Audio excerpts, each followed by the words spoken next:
High বন্ধুরা, পটল কষানোর আমি রেসিপি ছাড়ছি। তো আপনারা সবাই দেখে নেবেন। দেখুন, আমি কষা কষা পটল রান্না করেছি। মশলা পটল লাল লাল করে ভেজেছি, আলু দিয়ে পটলগুলো সব গলে গেছে বন্ধুরা, দেখতে পাচ্ছেন। তো পটল কষানো আমি ভিডিও ছাড়ছি, তো আপনারা সবাই দেখে নেবেন। এতে কোনো জল দিচ্ছি না, কিছু না, আপনাদেরকে দেখিয়ে দিচ্ছি। দেখুন, শুকনো শুকনো মশলা পটলেকে বলি। তো মশলা পটল বন্ধুরা লাইক শেয়ার করে দেবেন, একটা সাবস্ক্রাইব করে দেবেন, ভালো লাগলে কমেন্ট করে দেবেন। আপনারাও বাড়িতে এইভাবে পটলের সবজি আর কি তরকারি রান্না করে খেতে পারবেন, পটল কষানো। তো আপনারা দেখতে পাচ্ছেন আমি শুকনো শুকনো মশলা দিয়ে রুটির সাথে খুবই টেস্ট লাগে, ডাল ভাতের সাথেও টেস্টি হয় খেতে।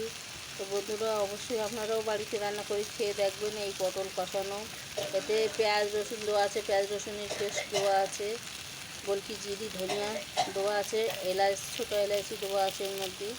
তো বন্ধুরা দেখতে পাচ্ছেন আমার পটল কষানোর রেসিপি আপনাদের দেখিয়ে দিলাম। অবশ্যই বাড়িতে রান্না করে খেয়ে দেখবেন কীরকম লাগে, হেভি টেস্টি হয় খেতে। হাই বন্ধুরা, আমি পটলের রেসিপির ভিডিও ছেড়ে দিই, আপনারা দেখে নেবেন। আর আমার পটল কষানোর রেসিপি যদি মশলা পটলের যদি আপনাদের ভালো লাগে ভিডিওটা, তো অবশ্যই শেয়ার করে যাবেন সবার কাছে লাইক করে যাবেন, একটা সাবস্ক্রাইব করে যাবেন, একটা ভালো করে কমেন্ট লিখে যাবেন বন্ধুরা।